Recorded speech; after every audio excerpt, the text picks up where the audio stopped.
এই জন্য গরুর জুতা লাগে না। বলেন কি বলছি বলেন। এই জন্য গরুর জুতা লাগে না। আমি মসজিদে যেতে হবে, এই জন্য আমাকে জুতা, তো আমার জুতার জন্য জুতার দোকান লাগবে, দোকানের আগে ফ্যাক্টরি লাগবে, ফ্যাক্টরির আগে চামড়া লাগবে, চামড়ার আগে গরু লাগবে, গরুর জন্য গরুর খামার লাগবে। এবার বলুন তো দেখি গরুর খামার কেন? গরুর জন্য। গরু কেন? চামড়ার জন্য। চামড়া কেন? জুতার জন্য। জুতা কেন? আমি মসজিদে যাওয়ার জন্য। সুবহানাল্লাহ।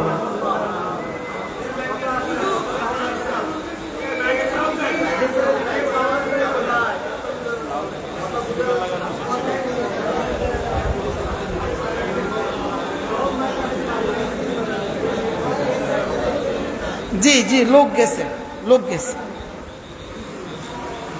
এবার বলুন তো দেখি আমাকে বানিয়েছে কেন? ইবাদতের জন্য। আর ইবাদতের জন্য আর বাকি সব কাজ কেন করব? ইবাদতের কি? আচ্ছা, যেমন ধরেন আপনি দোতলা একটা ঘর বানিয়েছেন, এটার মধ্যে একটা সিঁড়ি লাগিয়েছেন, সিঁড়ি। এবার বলুন তো দেখি ঘর মাকসাদ না সিঁড়ি মাকসাদ? উদ্দেশ্য কি ঘর না সিঁড়ি? এবার সিঁড়ি ছাড়া কি ঘরে যেতে পারবেন? সিঁড়ি ছাড়া কি ঘরে যাওয়া যাবে? তাহলে বোঝা গেছে উদ্দেশ্য হলো ঘর, সিঁড়ি হলো ঘরে উঠার জরিয়া, মাধ্যম। সিঁড়ি কি ঘরে উঠার কি? এখন এক ঘরে সিঁড়ি নাই, তো এই ঘরে ঢুকবেন কেমনে? আচ্ছা, এবার শুধু সিঁড়ি আছে ঘর নাই, এই সিঁড়ির লাভ কি? বুঝছেন কথা? তাহলে কি লাগবে বলেন? সিঁড়িও লাগবে, শুধু সিঁড়ি আছে ঘর নাই, এই সিঁড়ির 2 আনার দাম নাই। বলেন এই সিঁড়ির কি নাই? আর ঘর আছে সিঁড়ি নেই, এই ঘর অনুপযুক্ত, এই ঘর কি? তাহলে আমরা কি বুঝলাম? কিছু আছে জরিয়া আর কিছু হলো মাকসাদ, উদ্দেশ্য। কিছু আছে সহযোগী আর কিছু হলো উদ্দেশ্য। কিছু হলো কি? উদ্দেশ্য। এখন একজনে যেহেতু সিঁড়ি ছাড়া ঘর হয় না, এই জন্য উনি সিঁড়িতেই বসে থাকে। সিঁড়ি এত ইম্পর্টেন্ট, সিঁড়ি ছাড়া ঘর হয় না, ঘরে ঢুকে না, সিঁড়িতে বসে থাকে। এটা কি সুস্থ না অসুস্থ? এটা কি পাগল না সুস্থ মস্তিষ্ক? মানুষ তাকে কি বলবে? পাগল বলবে না? কেন? সিঁড়িতে বসে থাকে, ঘরে ঢুকে না, সিঁড়িতে বসে থাকে। এটা কি পাগল না সুস্থ? তাহলে সিঁড়ি কি জরুরি না বেজরুরি? এখন সিঁড়িতে বসে থাকে, ঘরে যায় না, এটা কি পাগল না সুস্থ? এবার বলেন দোকান জরুরি না বেদরকারি? দোকান দরকারি না বেদরকারি?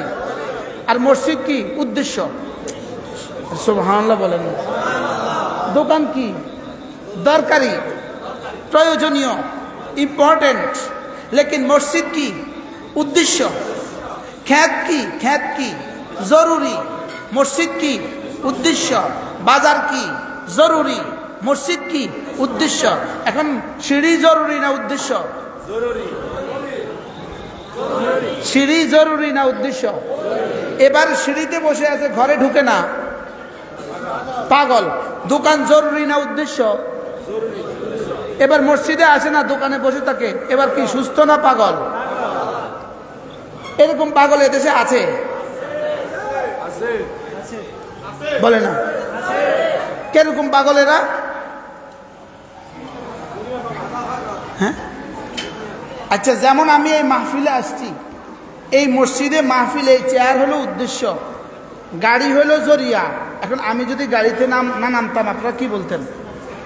মাথা খারাপ, মাথা খারাপ, গাড়িতে নামে না। আপনারা কি গাড়িতে বইয়া থাকার লেগে আনছিলাম না স্টেজ উঠার লেগে আনছিলাম? বুঝে নাই কথা? তাহলে গাড়িতে বসে থাকলে পাগল না মাথা খারাপ না সুস্থ? পাগল, মাথা খারাপ, সে অসুস্থ, সে স্টেজে উঠে না, অসুস্থ। তো এবার আপনি বলেন দোকান জরুরি না বেজরুরি? বাজার দরকার না বেদরকার? এখন সে বাজারেই থাকে, মসজিদে আসে না, সবাই বলে না? এরকম পাগলের মেলা এদেশে আছে না নাই? আপনারা বসেন, বসেন। তাহলে আল্লাহ তাআলা আমাদেরকে বানিয়েছেন শুধুই ইবাদতের জন্য। শুধুই কি? শুধুই ইবাদতের জন্য, আর বাকি সব কেন? ইবাদতের কি? তাহলে আমি কি এখন সহযোগিতা ছেড়ে ইবাদত করার সুযোগ আছে? পাঞ্জাবি গায়ে দিলাম না, জামা পরলাম না, আমার কি নামাজের সুযোগ আছে? এবার শুধু পাঞ্জাবি গায়ে দিয়েই থাকলাম, মসজিদে আসলাম না, এবার লাভ কি হলো? জিরো। তাহলে কি বুঝলাম আমরা? আমার সহযোগিতাও লাগবে, আমার মূল উদ্দেশ্যও ঠিক রাখা লাগবে। বাকি সহযোগিতাকে রাখবো সহযোগিতার পর্যায়ে, মূলকে রাখবো মূলের পর্যায়ে। মূলকে রাখবো কি? মূলের পর্যায়ে। তাহলে দোকান কি? মুখস্থ করেন, দোকান কি? সহযোগিতা জরুরি। আপনি বলেন ব্যবসা কি? জরুরি, সহযোগিতা। লেকিন মসজিদ কি? সুবহানাল্লাহ। মসজিদ কি? তাহলে ফ্যাক্টরি কি? সহযোগিতা জরুরি। মসজিদ কি? বাজার কি? জরুরি, সহযোগিতা। মসজিদ কি? ঘরে উদ্দেশ্য বেডরুম উদ্দেশ্য না বাথরুম উদ্দেশ্য? ঘরে বেডরুম উদ্দেশ্য না বাথরুম উদ্দেশ্য? বাথরুম কি? কত জরুরি? বেশি জরুরি না? অনেক জরুরি না? আচ্ছা, বাথরুম ছাড়া এই ঘর কেউ ভাড়া নিবে? এখন আপনি যেহেতু বাথরুম বড় জরুরি, বড় জরুরি, আর বেডরুম হলো উদ্দেশ্য, এখন নতুন বউ এসে বাথরুম থেকে আর বাইরে না, কি কিনলে গা?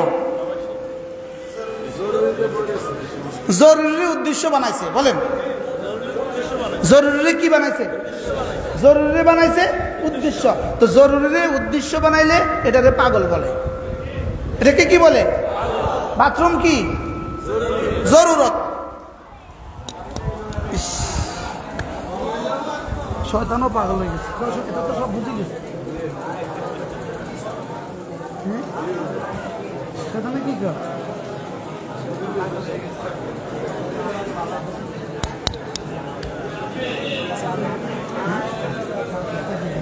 ফাঁকি দিয়ে একটু দিয়ে দেন।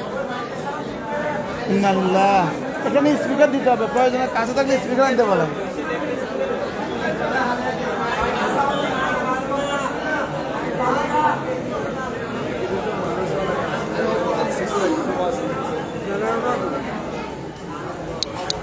মাইকে কি হয়েছে?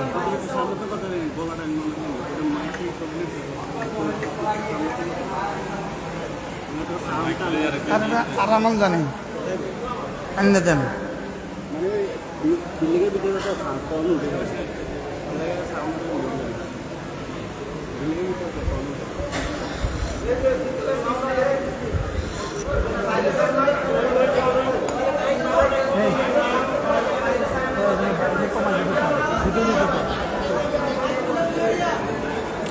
দুরূদ শরীফ পড়েন।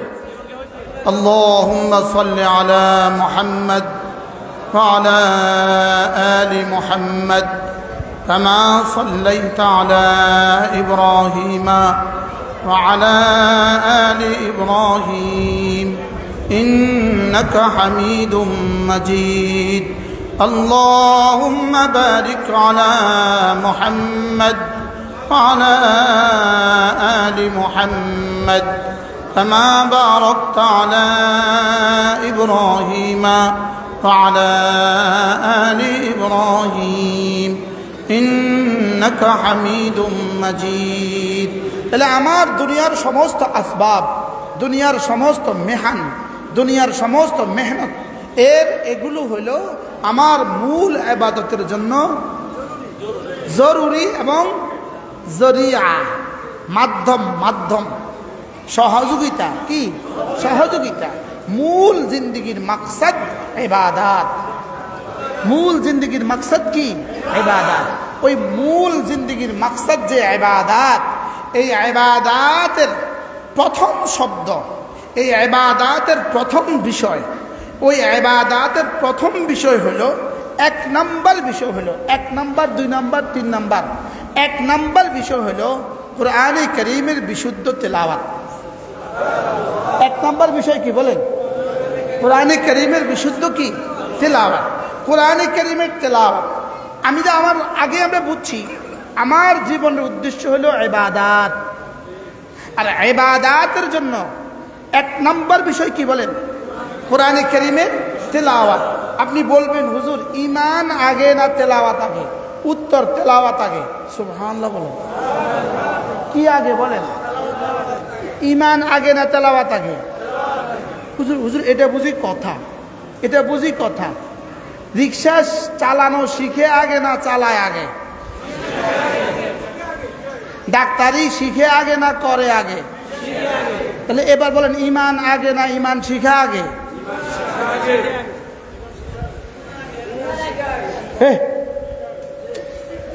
ঈমান আগে না ঈমান শিখা আগে? নামাজ আগে না নামাজ শিখা আগে? রোজা আগে না রোজা শিখা আগে? এই শিখা শিখা দুই শিখা বলেন। শিখা শিখা এক নম্বর হলো শব্দ শিখা বলেন। এক নম্বর হলো কি শিখা? দুই নম্বর হলো তর্জমা শিখা। দুই নম্বর কি? এক নম্বর কি? শব্দ শিখা। দুই নম্বর কি? তর্জমা শিখা। তাহলে শব্দ শিখার নাম হলো কোরআনে কারীমের তেলাওয়াত। সুবহানাল্লাহ বলবেন না? এবার বুঝে বলেন জীবনের সূচনা, জীবনের ভূমিকা, জীবনের প্রথম কাজ কি? কোরআনে কারীমের তেলাওয়াত। বলেন জীবনের প্রথম কাজ কি? কোরআনে কারীমের তেলাওয়াত। এজন্য হযরত ইব্রাহিম আলাইহিস সালাম যখন বাইতুল্লাহ বানালেন, কাকে নিয়ে? সঙ্গে ছিল কে? ইসমাঈল আলাইহিস সালামকে নিয়ে যখন বাইতুল্লাহ বানালেন, তো আল্লাহ তাআলা বাইতুল্লাহ বানানো শেষ করলেন। আল্লাহ তাআলা এবার বললেন, ইব্রাহিম তুমি আর তোমার ছেলে আমার ঘর বানিয়ে দিয়েছ, তোমরা এবার যা চাইবা সব দিব। তুমি এবার আমার কাছে যা চাইবা সব দিব। কি ভাই, একজন ইঞ্জিনিয়ার, একজন রাজমিস্ত্রি যদি আপনার সুন্দর একটা ঘর করে দেয়, তো সে তাকে আপনি কিছু পুরস্কার দেন না? তো পুরস্কার এটাকে উর্দু ফার্সিতে বলে মুহ মাঙ্গা পুরস্কার। মুহ মাঙ্গা পুরস্কার অর্থাৎ যা চাইবা তা দিব, যা চাইবা তা দিব। তো আল্লাহ তাআলা বললেন, ইব্রাহিম মাগনা তেরা কাম, দেনা মেরা কাম। তুমি আমার কাছে যা চাইবা আমি না তা দিব। তো হযরত ইব্রাহিমও তো ইব্রাহিম, মাংনা ভি মাংনা, মাংনাও মাঙ্গা, চাওয়াও চাওয়া। চাইতেই একটা চাইছেন, যেটা আল্লাহর খাজানা আছে শুধু একটা। কয়টা চাইছে বলেন? চাইতে শুধু একটা চাইছে, একটা। যেমন ধরেন আমাদের মনির ভাই আলহামদুলিল্লাহ বড় ব্যবসায়ী, 10 তলা বাড়ি। এখন বিবির একদিন কইয়া বলল, তুমি যা চাইবা সব দিন। বিবি যদি কয় 10 তলা বাড়িটা আমার নামে দিয়ে দাও, আছে তো একটা। 10 তলাও কি অনেকগুলো আছে? কারো 5 তলা 7 তলাও আছে। এখন বিবি যদি বলে 10 তলা বাড়িটা আমারে দিয়ে দাও, আপনি কি করবেন? ইন্নালিল্লাহ, তোমারে চাইতাম কষি দেখে বুঝি এরা চাইবা। তোমারে চাইতে কষি দেখে তুমি আমার জীবনটা লইয়া টান দিলে। একটাই বাড়ি আছে, তুমি আমার কাছে একটাই চাইলা। হযরত ইব্রাহিম আলাইহিস সালাম আল্লাহ তাআলাকে বললেন, আল্লাহ আপনি যদি আমার চাওয়ার ইখতিয়ার দিয়েছেন, চাইতে বলেছেন, তো ঠিক আছে, আমিও জানি আপনার খাজানায় একটা জিনিস আছে। একটা আপনার খাজানায় কি আছে? একটা আছে, একটা আছে। আপনার খাজানায় এমন একটা আছে যেটা না বানালে আপনি কায়নাত বানাতেন না, যেটা না বানালে আপনি জান্নাত জাহান্নাম বানাতেন না, যেটা না বানালে আপনি আমাকেও বানাতেন না। আল্লাহ আমি ওইটাই চাই। আল্লাহ তাআলা যেন বলেন, সেটা কি? কওসাই সেটা কি? বলো তো সেটা কি? তা আল্লাহ তাআলা হযরত ইব্রাহিম বললেন, রব্বানা ওয়াবআথ ফীহিম রাসূলাম মিনহুম ইয়াতলু আলাইহিম আয়াতিক ওয়া ইউআল্লিমুহুমুল কিতাবা ওয়াল হিকমাতা ওয়া ইউযাক্কিহিম। আল্লাহ আমার এই ছেলে ইসমাঈল, ওর বংশে একজনকে রাসূল করে পাঠান। রাসূলান বলেছেন, ওয়াহিদ বলেছেন, এক বচন বলেছেন। একজন দেন, একজন। কয়জন? একজন দেন। তবে এমন একজন দিবেন যিনি 4টা কাজ করবে। 1 নম্বর কাজ হলো যিনি আপনার কিতাবটা তেলাওয়াত করবে। আপনার কিতাব কি করবে? তেলাওয়াত করবে। 2 নাম্বার তাদেরকে কিতাব শিখাবে, তাদেরকে কিতাব শিখাবে। শুধু নিজে পড়বে না, বলকে কিতাব শিখাবে। 3 নাম্বার এই কিতাবের ব্যাখ্যা নিজের কাউল ও ফেল দিয়ে, নিজের কথার কাজ দিয়ে ওই কিতাবের ব্যাখ্যা করবে। 4 নাম্বার তাদের দিলগুলোকে সাফ করে দিবে। তাহলে কয়টা কাজ? এক নাম্বার কোরআনে কারীমের তেলাওয়াত, এক নাম্বার তেলাওয়াতে কিতাব, দুই নাম্বার তালিমে কিতাব, তিন নাম্বার তালিমে হিকমা, চার নাম্বার তাজকিয়া। কয়টা? কি কি? তেলাওয়াতে কোরআন, দুই নাম্বার তালিমে কোরআন, তিন নাম্বার তালিমে হিকমা। তালিমে হিকমা, হিকমা মানে সুন্নাহ, হিকমা মানে কি? সুন্নাহ। চার নাম্বার তাজকিয়া, চার নাম্বার কি? তাইলে বুঝা গেছে হযরত ইব্রাহিম আলাইহিস সালাম বললেন আল্লাহ একজনকে নবী করে পাঠান। তা আল্লাহ তাআলা বললেন ইব্রাহিম তুমি আমার ঘর বানিয়েছো ছেলেকে সাথে নিয়া, আমি তোমাকে ইখতিয়ার দিয়েছি, যা চাও দিব, যাও চলো। وكذلك بعثنا فيكم رسولا منكم يتلو عليهم آياتي ويزكيهم ويعلمهم الكتاب والحكمة। ইব্রাহিম তুমি যেভাবে আমার কাছে আবেদন করেছো হুবহু সেভাবে আমি তোমার আবেদন কবুল করো, তো তোমার ইসমাইলের বংশের একজনকে রাসূল করে পাঠিয়ে দিলাম। তুমি যেভাবে আবেদন করেছো আমিও এভাবে কি করলাম? কবুল করলাম। আর তুমি যা যা বলেছো তা তা জিম্মাদারি দিয়ে দিলাম। এক নম্বরে কোরআন কারীমের তেলাওয়াত, দুই নম্বরে তাজকিয়া, তিন নম্বরে তালিমে কোরআন, চার নম্বরে তালিমে হিকমা। তালিমে কি? হিকমা। এই চারটা দিয়ে আমি পাঠালাম। এবার হযরত ইব্রাহিম আলাইহিস সালামের দুই ছেলে, এক ছেলের নাম ছিল ইসহাক, কি নাম? আরেক ছেলের নাম হলো ইসমাইল। ইসমাইল আলাইহিস সালামের জন্য দোয়াটা কার লাগা করছিল? ইসমাইলের লাগা দোয়া করছিল। কার জন্য? ইসমাইলের জন্য দোয়া করছে। লেকিন ইসমাইল আলাইহিস সালামের ছেলে হয়েছে, নবী হয় নাই। নাতি হয়েছে, নবী হয় নাই। প্রনাতি হয়েছে, নবী হয় নাই। এই বংশে কেউ নবী নাই। দোয়া করলো কার লাগা, কবুল করলো কার লাগা? আর ইসহাক আলাইহিস সালামের প্রথম সন্তান ইয়াকুব, সে নবী। তার ছেলে ইউসুফ, সে নবী। এই খানদানে একাধারে ৭০,০০০ নবী। কত হাজার? কার বংশে? দোয়া করছে কার লাই? কেমন বেশ বেশ কম না? কিন্তু দোয়া করলো কার লাগা, কবুল করলো কার লাগা? কইলাম কি, করলো কি? ওই আমি জেলখানা যাওয়ার পরে যেদিন আমারে যেদিন জেলখানা থেকে বের করে দিছে, জেলখানা থেকে বের হওয়ার পরে আবার আমাকে গ্রেপ্তার করছে। এই বাহির করছে গেটের বাহিরে, ওখানে নিয়ে আবার ঢুকাই ফেলছে, আবার আরেক গাড়িতে উঠে ফেলছে। তোমার না আনিস রহমান আসাবিকে আল্লাহ তোমারে কইলাম কি, তুমি করলা কি? তোমারে কইলাম আল্লাহ হুজুরকে নাজাত দিয়ে দেওয়ার, তুমি বাইর করে আবার দিয়ে দিলে ভিতরে। তোমারে কইলাম কি, তুমি করলা কি? এখানে ইব্রাহিম আলাইহিস সালামকে আল্লাহ তোমারে কইলাম কি, তুমি করলে কি? ইব্রাহিম আলাইহিস সালামের ছেলে কয়জন? ইসহাক আলাইহিস সালামের বংশ নবী কতজন? ইসমাইল আলাইহিস সালামের বংশ নবী একজনও নাই। তো এই বংশের মানুষগুলো বলা বলি করতো, ওই বংশের মানুষগুলো, ইসহাক আলাইহিস সালামের বংশের মানুষগুলো বলতো তোমাদের বংশ খারাপ, তোমাদের বংশ ভালো না, তোমাদের বংশে কোনো নবী নাই, আমাদের বংশে শুধু নবী, শুধু নবী, শুধু নবী। তো ইসমাইল আলাইহিস সালামের বংশের মানুষগুলো বলতো আমাদের বংশে আসবে, আসবে, আসবে। কি বলতো? আমাদের বংশে উমা ১০০ বছর গেছে গা, আহে না। ২০০ বছর গেছে গা, আহে না। ৩০০ বছর গেছে গা, আহে না। যেমন এখন আপনাদের সবার প্রশ্ন, বাংলাদেশ ইসলাম কবে আসবে, কবে আসবে, কবে আসবে?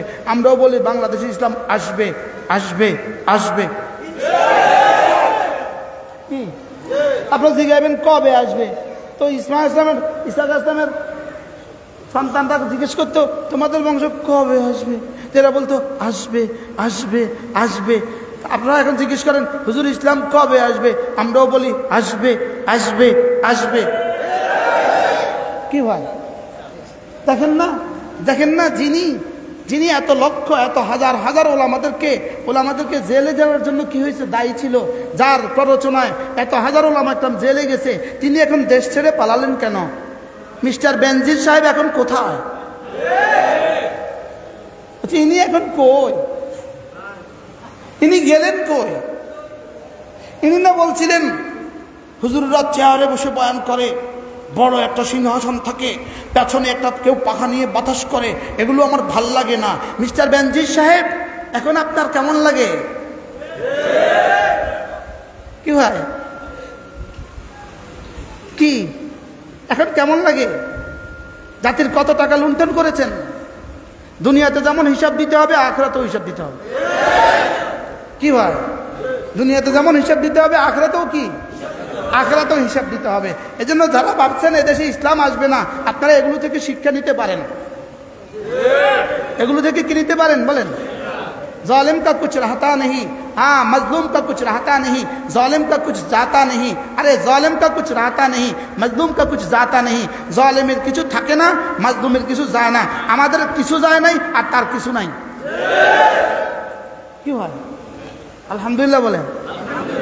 আমাদের কিছু কি, আমরা তো আছি আলহামদুলিল্লাহ। এবছরও বাংলাদেশে ঈদের নামাজ পড়িয়েছে দেশের সবচেয়ে বড় মজলুম আলেম দ্বীন। কি পড়াইছে না, পড়াইছে না বলেন? এবার ঈদের নামাজ পড়াইছে, এরকম একটা মজলুম আছে না নাই?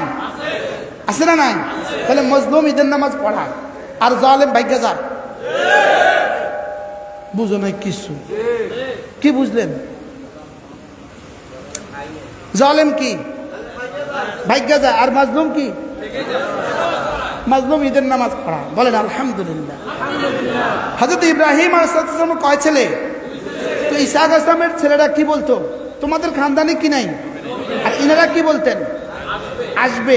শেষ তক যেতে যেতে যেতে যেতে যেতে যেতে যেতে যেতে যেতে যেতে যেতে যেতে যেতে যেতে যেতে 570 খ্রিস্টাব্দে আব্দুল্লাহর ওরসে আমেনার গর্ভে এক সন্তান, যার নাম মুহাম্মদ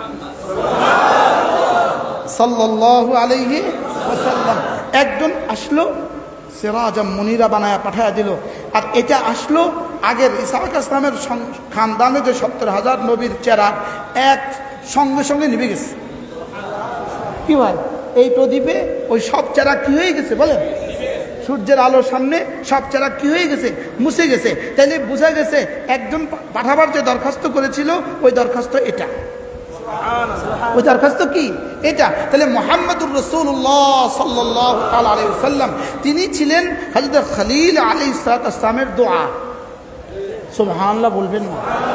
এজন্য আল্লাহ রাসূল বলতেন আনা দুআউল খলিল, আমি খলিল আলাইহিস সালামের দোয়া। কি বলতো? এজন্য আল্লামা আনোয়ার শাহ কাশ্মীরির এক ছেলে ছিল আমজাদ শাহ কাশ্মীরি রহমতুল্লাহ আলাইহি। আমজাদ শাহ কাশ্মীরি রহমতুল্লাহ বলতেন আনা দুআউল কাশ্মীরি, আমি কাশ্মীরির দোয়া। কেন বলতো? হযরত আল্লামা কাশ্মীরি আমজাদ শাহ কাশ্মীরির বাবা আল্লামা আনোয়ার শাহ কাশ্মীরি, ইনার ঘরে যখনই সন্তান জন্মগ্রহণ করতো তিনি তো ব্যস্ত থাকতেন, পড়ার পড়া পড়ার পড়া ব্যস্ত থাকতেন। তো বিবি যখন সন্তান কোলে দিত, ইনি সন্তান কোলে নিয়ে বলতেন যদি আল্লাহ ये अगर तेरे दीन के खादिम ना बने इसको उठा के ले जा। এটা যদি তোমার দিনের খাদেম না হয় এটাকে উঠায় লয়ে যাও। বাচ্চা একটা বেশকি দিয়ে মরে যেত। এইভাবে 3 বাচ্চা মারা গেছে। 4th নম্বর জন্মগ্রহণ করছে আল্লামা আমজাদ শাহ কাশ্মীরি। ইনাকে কোলে নিয়ে বলছে, কোলে নেওয়ার সঙ্গে সঙ্গে বিবি বলতেছে আপনি আমার গোদ আর কোল আর কত খালি করবেন, এটার জন্য বদদোয়া না করলে হয় না, এই দোয়াটা না করলে হয় না। তো বলতেছে ক্যা তু চাহতি হে, তুমি কি এটা চাও যে আমার ঘরে বদ্দিন জন্ম হোক? না, এটাও চাই না, দোয়া চলবে। দোয়া করে দিছে अगर ये बददीन हो तो इसको उठा के ले जा, এটা যদি বদদীন হয় এটাকে উঠায় নিয়ে যাও।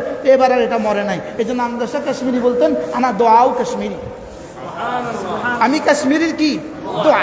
বারহাল তাহলে আমাদের নবীজি কার দোয়া? এই জন্যই রাসূল বলেন যেহেতু আনা দোয়াউল খলিল, আমি খলিল আলাইহিস সালামের দোয়া, এই জন্যই তোমরা নামাজের মধ্যে যখনই আমার উপরে দুরূদ পড়বা তা আমার আব্বাকে ভুলে যেও না। সুবহানাল্লাহ বলবেন না? যখনই আমার উপরে দুরূদ পড়বা আমার আব্বাকে কি, কারণ আব্বার বরকতেই তো আমি আসছি।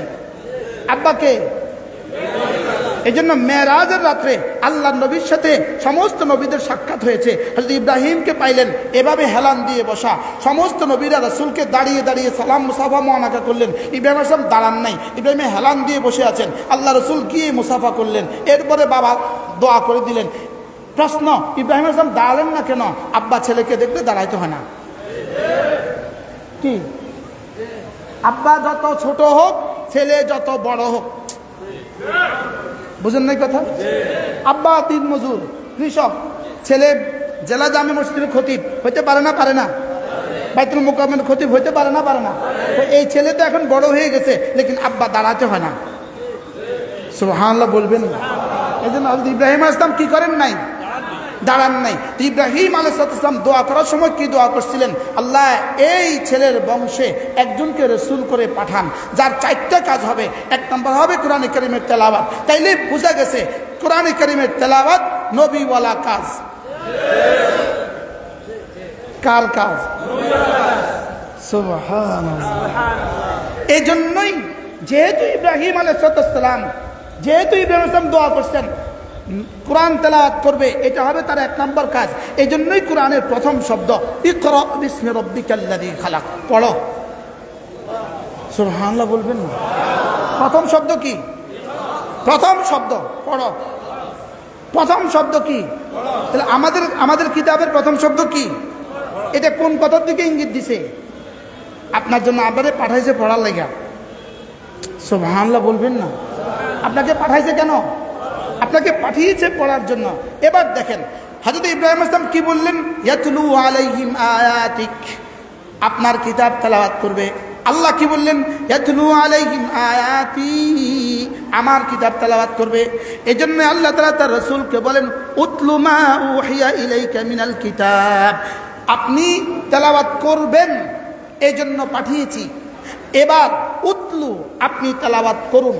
সুবহানাল্লাহ বলেন। আপনি কি করুন? আপনি তেলাওয়াত করুন। এই জন্য উম্মতে মুসলিমার জীবনের 1 নম্বর ইবাদত হলো কোরআন কারীমের তেলাওয়াত। সুবহানাল্লাহ বলে না? উম্মতে মুসলিমার 1 নম্বর ইবাদত কি? উতলু মা উহিয়া ইলাইকা মিনাল কিতাব, তোমার জীবনের 1 নম্বর ইবাদত হলো কোরআন কারীমের তেলাওয়াত। 2 নম্বর ওয়াকিমিস সালাহ, 2 নম্বর ইবাদত হলো নামাজ। সুবহানাল্লাহ। 1 নম্বর কি? কোরআন কারীমের তেলাওয়াত। 1 নম্বর কি? আমরা এতদিন না বুঝার কারণে একটা কথা বলতাম। সেটা কি বলতাম? ভাই কমপক্ষে 10টা সূরা শুদ্ধ করবেন, কমপক্ষে 10টা সূরা শুদ্ধ করবেন। বলতাম না? বলতাম না? কটা সূরা শুদ্ধ করবেন? যেমন ধরেন আমি হইলাম, এই মনার নাম কি, আব্দুর রকিব ভাই হলেন সুপারভাইজার, কোম্পানির সুপারভাইজার। আমরা 10 জন হইলাম মাল কর্মচারী। কোম্পানি আমাদের এর উপরে জিম্মাদারি দিছে, এই 10 জন কর্মচারী দিয়া তুমি 10টা কাজ সম্পাদন করবা, এটা এটা এটা এটা করবা। সুপারভাইজারে ফাইজলামি করি কয় 10টা করা লাগবে না, 3টা কর। বুঝেন না? কি কইছে? কর। আচ্ছা, এবার কোম্পানি খুশি হবে, মালিক খুশি হবে না নারাজ হবে? মালিক সুপারভাইজারকে কি বলবে? তোমারে ফাইজলামি করতে কইছে কে? তোমারে কে কইলো ফাইজলামি করতে? আমি কাম দিলাম 10টা, তোমারে দিলাম 10টা সম্পাদন করাইতে এদেরকে দিয়া, তুমি তো 10টার পরিবর্তে 3টা কইলা। ঠিক এখন ঘটনা ঘটছে এমন, আল্লাহ কয় উতলু মা উহিয়া ইলাইকা মিনাল কিতাব, আমি পুরো কিতাব যা পাঠিয়েছি তা তুমি তেলাওয়াত করো। এখন আমরা হলাম সুপারভাইজার, আমরা আপনাদেরকে দিয়ে তেলাওয়াত করাবো। এবার আমরা বাড়তি বলে ফেললাম, আমরা নিজের থেকে বলে ফেললাম 10টা সূরা শুদ্ধ করো। কি হয়? এখন আল্লাহর মানসা কি 10টা সূরা না পুরা কিতাব? সবাই বলেন 10টা সূরা না পুরা কিতাব? আমি কি বুঝাতে পারছি আপনাদেরকে? 10টা সূরা না পুরা কিতাব? তা আল্লাহ কইছে পুরা কিতাব, আমি 10টা সূরার উপরে মুনহাসির করলাম কেন? কি হয়? এই জন্য পুরা কোরআনে কারীমের বিশুদ্ধ তেলাওয়াত, পুরা কোরআনে কারীমের বিশুদ্ধ তেলাওয়াত, এটা হইল ইবাদতে মাকসুদার প্রথমটা। সুবহানাল্লাহ বলেন। যে উদ্দেশ্যে আল্লাহ আমাদেরকে বানিয়েছেন, তাহলে উদ্দেশ্য কোন উদ্দেশ্যে বানিয়েছেন? ইবাদতের উদ্দেশ্যে। কোন উদ্দেশ্যে? দোকানে যাব কেন? জরুরত। ফ্যাক্টরিতে যাব কেন? গাড়ি চালাবো কেন? ওই যে পল্লী বিদ্যুতের বল্লির উপরে উঠে কেন? বল্লির উপরে উঠে চাকরি করে কিনা কেউ কেউ? পল্লীর উপর উঠে না? পল্লী বিদ্যুতের কিছু কর্মচারী বল্লির উপর উঠে কিনা? এই রিক্সে এত কষ্টে উঠে কেন? জরুরত। কি এটা? তাহলে বুঝা গেছে এটা সবকিছু হলো জরুরত। অঙ্ক জরুরত, বাংলা জরুরত, ইংরেজি জরুরত। অঙ্ক কি? জরুরত। বাংলা কি? জরুরত। ইংরেজি কি? জরুরত। কোরআন কি? মাকসাদ। কোরআন কি? মাকসাদ। সুবহানাল্লাহ। কোরআন কি মাকসাদ, আর বাকি সব কি। এখন আপনি কি জরুরতের মধ্যে থাকবেন না মাকসাদে যাবেন? সুবহানাল্লাহ সুবহানাল্লাহ। না আসতে দেরি করে আসতে মনে হয়।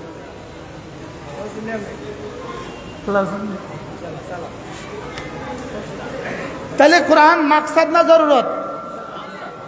মাকসাদ। বাংলা কি, ইংরেজি কি? জরুরত। ওই আসেন সভাপতি বুঝি দেরি করি সিলেট থেকে আসছে। আল্লাহ কবুল ফরমা। আবার বলি, বাংলা জরুরত, দরকার দরকার লাগবেই লাগবে। ইংরেজি জরুরত, দরকার দরকার লাগবে। অঙ্ক জরুরত, দরকার দরকার লাগবে। যেমন ঘরে বাথরুম লাগে, যেমন ঘরে কি লাগে, লেকিন বাথরুমেই থাকে না ঘরে আসে। তাহলে বুঝা গেছে বাথরুম হলো জরুরত, ঘর হলো উদ্দেশ্য। বাংলা হলো জরুরত, কোরআন উদ্দেশ্য। ইংরেজি জরুরত, কোরআন উদ্দেশ্য। এবার বলেন তো দেখি, আগুন, আগুন আর আলো, আগুন আর আলো, বলেন আগুন জরুরি না গায়রে জরুরি? প্রয়োজন না অপ্রয়োজন? জোরে কয় না। প্রয়োজনীয় না অপ্রয়োজনীয়? আচ্ছা, আগুন ছাড়া ভাত কিভাবে হবে? আগুন ছাড়া চা কিভাবে হবে? আগুন ছাড়া নাস্তা কিভাবে হবে? গ্যাস লাইনে গ্যাস নাই, বাজারে গ্যাসের সিলিন্ডার নাই, আপনার ঘর কেমনে চলবে? তাহলে বোঝা গেছে আগুন কি পরিমাণ প্রয়োজন। প্রয়োজন কি না? যেহেতু বেশি প্রয়োজন, এবারে কত গাছ লাগাই দেন না। কথা বলেন, আগুন তো বেশি জরুরি, এই জন্য কিন্তু গায়ে লাগাই দিবেন। গায়ে লাগা দিলে জরুরত পুরো হয়েছে না পুড়ে গেছে? হ্যাঁ, গায়ে লাগা দিলে জরুরত না পুরা গেছে? তাহলে বুঝা গেছে আগুন জরুরি, লেকিন লিমিটেশন আছে জরুরতের। সীমিত প্রয়োজন, সীমাবদ্ধতার মধ্যে প্রয়োজনীয়তা আছে। আগুন প্রয়োজন, লেকিন সীমিত প্রয়োজন। অঙ্ক প্রয়োজন, সীমিত প্রয়োজন। বাংলা প্রয়োজন, সীমিত প্রয়োজন। ইংরেজি প্রয়োজন, সীমিত প্রয়োজন। সুবহানাল্লাহ। এটা বেশি হয়ে গেলে পুড়ে যাবে। বেশি হয়ে গেলে কি? এটা বেশি হয়ে গেলে পুড়ে যাবে। লেকিন এই লাইট থেকে আলো আসতেছে, লাইটে একটু বাড়লে কোনো অসুবিধা হয় না। সুবহানাল্লাহ বলেন না। এই জন্য কি বুঝা গেছে কি, সমস্ত জ্ঞান ও বিজ্ঞান হলো জরুরত। সমস্ত জ্ঞান ও বিজ্ঞান হলো জরুরত। এটা হলো আগুনের মতো জরুরত। কোরআন হলো উদ্দেশ্য, এটা হলো আলোর মতো উদ্দেশ্য। সুবহানাল্লাহ বলেন। তাহলে কোরআন হলো আলো, জ্ঞান ও বিজ্ঞান হলো আগুন। আগুন আগুন, জ্ঞান ও বিজ্ঞান হলো কি? আগুন। বাংলা কি? আগুন। অঙ্ক কি? ইংরেজি কি? আর কোরআন কি? আলো। কোরআন কি? আগুন কিন্তু বেশি হলে পুড়ে যায়। আগুন বেশি হলে কি? আর লাইটের আলো বেশি হলে কোনো অসুবিধা হয় না। সুবহানাল্লাহ বলেন। আরে লাইটের আলো বেশি হলে কি হয় না? অসুবিধা হয় না। তাহলে আমরা আমাদের ছেলে মেয়েদের প্রয়োজনে, আমরা আমাদের প্রজন্মের প্রয়োজনে আগুন বেশি ব্যবহার করি না আলো বেশি ব্যবহার করি? এখন আমরা আগুন বেশি ব্যবহার করি। বুঝেন নাই কথারে? আমরা কি ব্যবহার করি বেশি? আমরা আগুন বেশি ব্যবহার করি, আলো বেশি ব্যবহার করি না। এই জন্য আগুনে আলো ছড়ায় না, আগুনে শুধু জ্বালায়া দেয়। এই জন্য সংসারের পর সংসার জ্বলে যেতেছে। কেন জ্বলে যেতেছে? আগুনে। আগুনে কি? আগুনে জ্বলে যেতেছে। আগুনে জ্বলে যাচ্ছে কেন? আগুন বেশি হয়ে গেছে। আগুন কি হয়ে গেছে? আগুন বেশি হলে যেমন ক্ষতি, আগুন কমে গেলেও ক্ষতি। এখন আগুন মোটেও নাই তো খানাই হবে না। আগুন হালকা হালকা জ্বলে, হইতোই না। কি ভাই? তাহলে আগুন লাগবে পরিমিত, আগুন লাগবে পরিমিত, আর আলো লাগবে জীবন চলার জন্য যা লাগে তা। সুবহানাল্লাহ বলে। আল্লাহ মেহেরবানি করে আমাদেরকে বুঝা মানা সহজ করে দেন। তাহলে আমরা কি বুঝলাম আজকে? আমাদেরকে বানিয়েছে কেন? ইবাদতের জন্য। আর বাকি সমস্ত কাজ করব কেন? জরুরতের জন্য। এবার জরুরতের মধ্যে সীমাবদ্ধ থাকবে। আর জরুরত তাতাকাদ্দারু বিকদ্রি জরুরা, জরুরতের মধ্যে সীমাবদ্ধ থাকবে। আর আমি আসল উদ্দেশ্যে পার হয়ে জান্নাতে চলে যাব। এখন কি তাহলে দোকান জরুরি না গায়রে জরুরি? জরুরি। এখন কি দোকানেই থাকবেন না মসজিদে আসবেন? কেন? এত সুন্দর ওয়াজ বুঝছে আপনারা, আপনার এলাকাবাসী। আলহামদুলিল্লাহ।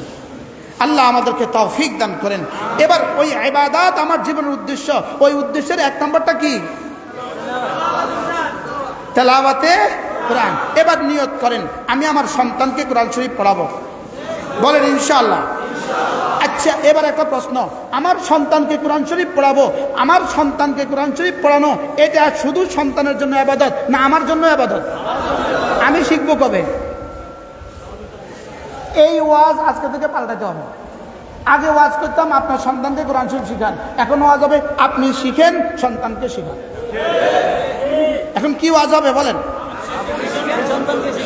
কি কইছি কোন আপনি কোন আর বাকিরা বলেন? এবার বলেন আমিও শিখবো সন্তানকে শিখাবো, বলেন ইনশাআল্লাহ। আল্লাহ তৌফিক দান করেন। নিজে শিখবো সন্তানকে কোরআন শিখাবো। যে মুসলমান কোরআনে কারীম শিখে, যে কোনো মুসলমান কোরআনে কারীম পারে, যে কোনো মুসলমান প্রতিদিন কোরআনে কারীম পড়তে জানে, যে মুসলমান কোরআনে কারীম মতো চলতে জানে, যে মুসলমান কোরআনে কারীম বুঝে, যে মুসলমান কোরআনে কারীম মানে, ইনশাআল্লাহ এই মুসলমানকে দুনিয়ার কেউ পরাস্ত করতে পারবে না। আর যদি মুসলমান কোরআন থেকে বিচ্ছিন্ন হয়ে যায়, আমাদের ঠিকানা বারমান মতো অপেক্ষা করতেছে। আল্লাহ উম্মতে মুস্তাফাকে হেফাজত করেন। তাহলে আপনাদের এই মাদ্রাসা এক বাজারের উপরে ছোট্ট একটা মাদ্রাসা, একটা ভবনের উপরে গল্লাক তাহফিজুল কোরআন ইন্টারন্যাশনাল মাদ্রাসা, আপনি কি মনে করেন এই মাদ্রাসার প্রয়োজনীয়তা এই সমাজের জন্য কদ্দূর? জোরে কয় না? আগুনের মতো প্রয়োজন না আলোর মতো প্রয়োজন? তা আলো ছাড়া দোকানদারি করবেন কি দিয়া? আলো ছাড়া ভাত খাবেন কি দিয়া? আলো ছাড়া ঘরে যাবেন কি দিয়া? আলো ছাড়া বাজারে আসবেন কিভাবে? আলো ছাড়া বাড়িতে যাবেন কিভাবে? গাড়ি আলো ছাড়া গাড়ি যেমন, লাইট ছাড়া গাড়ি যেমন, কোরআন ছাড়া মানুষ তেমন। চোখ ছাড়া মানুষ যেমন, কোরআন ছাড়া মানুষ তেমন। তাহলে এবার বলুন তো দেখি, এই গল্লাক তাহফিজুল কোরআন মাদ্রাসা, এই ছোট্ট এই মাদ্রাসা আপনাদের জীবনের জন্য কত প্রয়োজন? চোখের মতো প্রয়োজন। সুবহানাল্লাহ বলেন। আলোর মতো প্রয়োজন। তাহলে এই মাদ্রাসাকে মহব্বত করবেন তো ইনশাআল্লাহ? মাদ্রাসাকে মহব্বত করতে হয় তিন জিনিস দিয়া: মুসলমানদের মাল, মুসলমানদের দোয়া, মুসলমানদের সন্তান। কয় জিনিস? কি কি? মাল, দোয়া, সন্তান। এই লাইট চলে তিন জিনিস দিয়া। এক নম্বরে একটা ফর্মা আছে, দুই নম্বরে ভিতরে তার আছে, তিন নম্বরে বিদ্যুৎ আছে। মোবাইল চলে তিন জিনিস দিয়া। এক নম্বরে সেট আছে, দুই নম্বরে ব্যাটারি আছে, তিন নম্বরে সিম আছে। কথা বুঝে আসছে? তাহলে মাদ্রাসাকে কয় জিনিস দিতে হবে ইনশাআল্লাহ? কি কি? দোয়া, মাল, সন্তান। বলেন। আল্লাহ আমাদের এই মাদ্রাসাকে কবুল করেন। মাদ্রাসার সমস্ত জরুরত আল্লাহ তাআলা পুরা করে দেখ ইনশাআল্লাহ। আজকে তো বয়ান করবেন হযরত মাওলানা মারুফ বিল্লাহ সাহেব আছেন, তিনিও বয়ান করবেন। হযরত মাওলানা মুফতি নজরুল ইসলাম কাসিমি দামাত বারাকাতুম আছেন, তিনিও বয়ান করবেন। আমি আগেই বলছি অল্প সময় বয়ান হবে ইনশাআল্লাহ। আল্লাহ তাআলা মেহেরবানি করে আমাদেরকে কথাগুলো বুঝা মানা সহজ করে দেন। সকলে বলি আমিন। আমাদের কুমিল্লা সুধন্যপুর মাদ্রাসা প্রতি ইংরেজি মাসের শেষ শনিবারে জিকিরের মজলিস হয়। পারলে শরীক হবেন ইনশাআল্লাহ। পারলে উঠবেন না, এখন উঠবেন না, এখন কেউ উঠবেন না। আল্লাহ তাআলা আমাদের সকলকে তৌফিক দান করেন। সুবহানাল্লাহি বিহামদিহি, সুবহানাকাল্লাহুম্মা বিহামদিক, আশহাদু আল লা ইলাহা ইল্লা আনতা আস্তাগফিরুকা ওয়া আতুবু ইলাইক। আরেকটু বয়ান করেন, আরেকটু কথা, আরেকটু বয়ান করেন। আমরা উঠে যাই না, না এটা এক দুইটা কথা বলি। সে হলো দেখো আমরা তো মুসলমান, এখানে বিবাদ কি? আমাদের মাদ্রাসা বিভিন্ন জায়গা কোনো লোক নাই। এই লোকগুলি বেশিরভাগই আমি যা দেখলাম বেশিরভাগ দূর দূর। আমার বাজার, আমার এলাকার লোক, আমাদের কেন আস্তে আস্তে আজকে প্রথমবার আসি,